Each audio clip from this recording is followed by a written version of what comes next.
नमस्ते दोस्तों। मैं Mukesh Sahu Mukesh water lily and lotus में आप सभी का स्वागत करता हूं। दोस्तों, बारिश के मौसम जा चुकी है और ठंड आने वाली है। इन दोनों ऋतुओं के बीच एक और ऋतु होती है जिसे शरद ऋतु कहते हैं। यह ऋतु हमारे देश में अक्टूबर नवंबर महीने में आती है। यह मौसम पौधों के लिए बसंत ऋतु जैसा है, जिसमें पौधों में बहुत अच्छी ब्लूमिंग आती है। साथ ही यह मौसम पौधों में लगने वाले कीड़े मकोड़ों के लिए भी अनुकूल होता है। दोस्तों, जो चींटियां हमें अपने पौधों पर घूमते दिखाई देती है वो पौधों को नुकसान पहुंचाने नहीं आती। अगर चींटियों की संख्या ज़्यादा हो तो वो कुछ हद तक पौधों को नुकसान पहुंचा सकती है। आज हम इस वीडियो में आपको बताएंगे कि चींटियों के आने के कारण क्या है, पौधों पर लगने वाले रस चूसक कितने प्रकार के होते हैं, रस चूसक कीड़ों के नियंत्रण के लिए ऑर्गेनिक और केमिकल पेस्टिसाइड कौन से हैं, और वीडियो के लास्ट में आपको बताएंगे पौधों को हेल्दी रखने के लिए 5 इंपॉर्टेंट टिप्स। दोस्तों, हमें अपने गार्डन में चींटियों के आने के कारणों को समझने के लिए रस चूसक कीटों के व्यवहार को समझना होगा। अगर आपको यह लग रहा होगा कि चींटियां रस चूसक कीड़ों को खाने के लिए आती है तो यह वीडियो आपको लास्ट तक जरूर देखना चाहिए। आइए पहले हम रस चूसक कीड़ों के बारे में बात करते हैं। हमारे गार्डन में या गार्डन के आसपास बहुत से ऐसे पौधे होते हैं जिनमें फल और सब्जियां लगती है, जिनका उपयोग हम खाने के लिए करते हैं। ऐसे पौधे स्वाद में अन्य पौधों की तुलना में ज़्यादा मीठे होते हैं, जिसके कारण हमें इन पौधों पर रस चूसक कीड़ों का प्रकोप ज़्यादा देखने को मिलता है। जब इन रस चूसक कीड़ों की संख्या ज़्यादा हो जाती है तो ये अन्य पौधों में भी फैलने लगते हैं। अब आपके मन में यह सवाल उठ रहा होगा कि ये रस चूसक कीड़े क्या होते हैं। तो ऐसे कीड़े जो पौधों की पत्तियों और तनों से रस चूसकर पौधों को नुकसान पहुंचाते हैं, रस चूसक कीट कहलाते हैं। इनके अटैक से पत्तियों का सिकुड़ना, पत्तियों का पीला होना और पत्तियों में फंगस लगने जैसी समस्या हो सकती है। हमारे गार्डन में लगने वाले रस चूसक कीट मुख्यतः 3 प्रकार के होते हैं। इनमें सबसे पहला नाम आता है एफिड्स और जैसिड्स का। इनको माहू भी कहा जाता है। दोनों दिखने में अलग होते हैं। एफिड मखमली त्वचा वाले कीड़े होते हैं जिनके पंख नहीं होते, जबकि जैसिड्स हरे रंग के होते हैं और इनकी पंख होती है। दोनों पौधों को एक ही प्रकार का नुकसान पहुंचाते हैं तथा इनका इलाज भी एक जैसा है। ये हमेशा पत्तियों के नीचे छिपकर बैठे होते हैं। अगर संख्या ज़्यादा हो जाए तो ये पत्तियों के ऊपर और तनों में भी दिखाई देते हैं।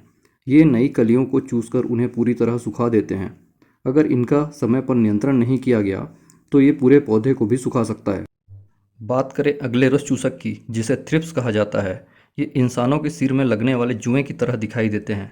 इनके अटैक से पत्तियां सिकुड़ने लगती हैं, फल और फूल भी आड़े तिरछे आने लगते हैं। इसके अटैक से पौधों में ब्लाइंड शूट्स आते हैं। इसका मतलब पौधों में नई शाखाएं तो आती है, पर इन शाखाओं में फूल और फल नहीं लगते।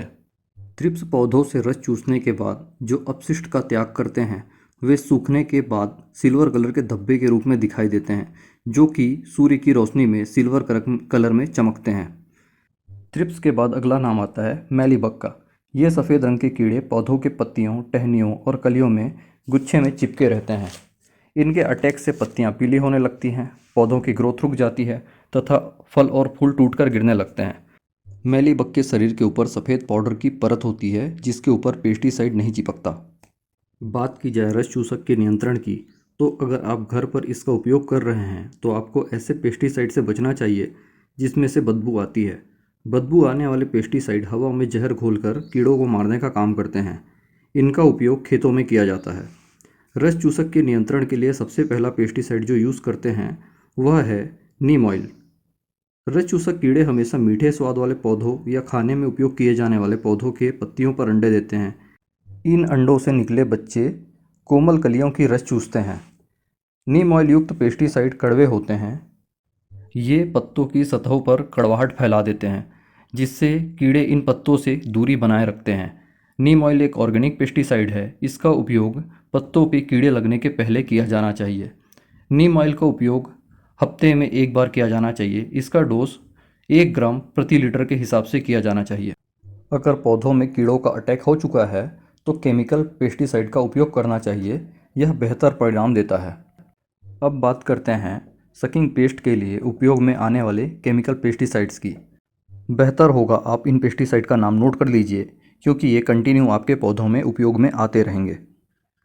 सकिंग पेस्ट के लिए सबसे ज़्यादा उपयोग किया जाने वाला केमिकल पेस्टिसाइड है इमिडाक्लोरपिड। यह पाउडर फॉर्म में आता है। यह सिस्टोमेटिक पेस्टिसाइड है जो कि पौधे के अंदर चला जाता है और लंबे समय तक अपना असर बनाए रखता है। ये बिना बदबू वाला पेस्टिसाइड है। इसमें स्मेल नहीं आती।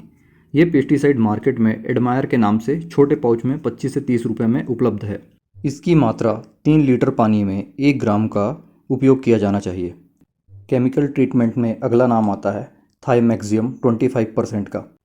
ये पाउडर फॉर्म में आने वाला बिना बदबू वाला कॉन्टैक्ट पेस्टिसाइड है। यह बाज़ार में एक्टारा के नाम से छोटे पाउच में उपलब्ध है, जिसकी कीमत 20 से 30 रुपये हो सकती है। इसकी मात्रा पौधों में 1 ग्राम प्रति 2 लीटर तथा वाटर लिली के लिए इसकी मात्रा 1 ग्राम प्रति 4 लीटर रखना चाहिए। केमिकल पेस्टिसाइड में अगला नाम आता है डाइमेथोएट 30% EC। यह लिक्विड फॉर्म में आने वाला बदबूदार कीटनाशक है। इसको रोगर्स के नाम से भी जाना जाता है। इसके 100 ml की कीमत 100 रुपये के लगभग होती है। इसकी मात्रा पौधों में 2 ml प्रति लीटर तथा वाटर प्लांट में 1 ml प्रति लीटर के हिसाब से करना चाहिए। पेस्टिसाइड डालते समय ये बात ध्यान देना है कि पौधों को पेस्टिसाइड से पूरी तरह भिगाना या नहलाना नहीं है, इसे स्प्रे करना है। अगर पेस्टिसाइड ज़्यादा है तो उसे ख़त्म करने के लिए दोबारा पौधों में नहीं डालना है। अब बात करते हैं पौधों में चींटियों के नियंत्रण की। तो दोस्तों, हमने आपको बताया कि रस चूसक कीड़े अपने आहार में पौधों का रस चूसते हैं। वे इस रस का उपयोग अपने लिए ग्लूकोज बनाने के लिए करते हैं। यही ग्लूकोज कीड़ों को ऊर्जा देता है। ग्लूकोज का उपयोग करने के बाद जब कीड़े इसका उत्सर्जन करते हैं तो उसमें थोड़ी मात्रा में ग्लूकोज रह जाती है, जिसे हनी ड्यू कहा जाता है। चींटियाँ इन्हीं अपशिष्ट में से अपने आहार के लिए ग्लूकोज लेने आते हैं। चींटियाँ हमें यह बताने का काम करती है कि हमारे पौधों में सकिंग पेस्ट का अटैक हो चुका है। हमें जल्द से जल्द सकिंग पेस्ट का ट्रीटमेंट कर लेना चाहिए। दोस्तों, अब बारी है सकिंग पेस्ट से पौधों को बचाने के लिए 5 इम्पॉर्टेंट टिप्स की।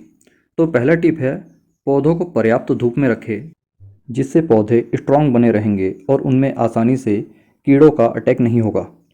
दूसरा पॉइंट है, पौधों को ऐसी जगह पर रखें जहां पर्याप्त हवा आती हो, क्योंकि कीड़े स्थिर हवा वाली जगहों पर अंडे देते हैं। तीसरा पॉइंट है, पौधों को ज़रूरत से ज़्यादा पानी ना दें। ज़्यादा नमी में कीड़े तेज़ी से बढ़ते हैं। ह्यूमिडिटी इंक्रीज़ होने के साथ साथ कीड़े बहुत तेज़ी से बढ़ते हैं। मिट्टी थोड़ी सूखी दिखाई दे तो ही पानी देना है। ध्यान रहे, मिट्टी पूरी तरह से नहीं सूखना चाहिए, वरना पौधे भी सूख सकते हैं। पानी हमेशा पौधों की जड़ों पर देना है, पत्तों पर नहीं। चौथा पॉइंट है, खाने में उपयोग किए जाने वाले पौधे जैसे फल और सब्जी के पौधों की नियमित निगरानी करते रहें, क्योंकि सभी कीड़े इन्हीं पौधों में से लगने चालू होते हैं। अगर कीड़े लगे हुए हैं तो इनका तुरंत उपचार कर लें।